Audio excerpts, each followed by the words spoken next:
अरे दोस्तों, क्योंकि सास भी कभी बहू थी के इस धमाकेदार एपिसोड में ड्रामा, इमोशन और तकरार सब कुछ एक ही थाली में परोसा गया।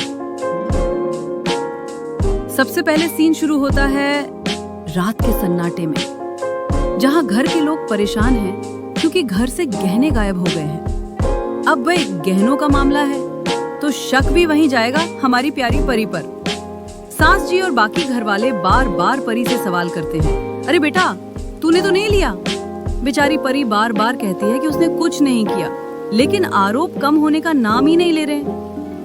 और बस यहीं से शुरू होती है सास बहू की तकरार। एक तरफ परी का सेल्फ रिस्पेक्ट, दूसरी तरफ घर वालों की शंका। माहौल इतना गर्म हो जाता है कि परी कह देती है, मैं अब इस घर में वापस नहीं जाऊंगी। लेकिन ट्विस्ट तो अभी बाकी है। घर में एक गवाह सामने आता है और वो साफ साफ कहता है कि उसने परी को लॉकर खोलते और ज्वेलरी निकालते देखा है। अब भाई इस इल्जाम के बाद घर में महाभारत छिड़ जाता है। परी की माँ खड़ी हो जाती है उसके सपोर्ट में, मेरी बेटी चोर नहीं हो सकती।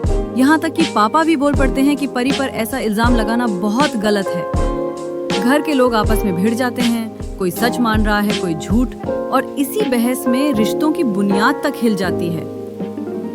लेकिन आखिर में जब सबको एहसास होता है कि मामला इल्जाम का है, चोरी का नहीं, तो सुलह की कोशिश होती है। सास भी मान जाती है कि शायद उनकी बातों से परी को गलत लगा और वो माफी मांगती है। और फिर एपिसोड का एंडिंग एक मीठे ट्विस्ट के साथ होता है।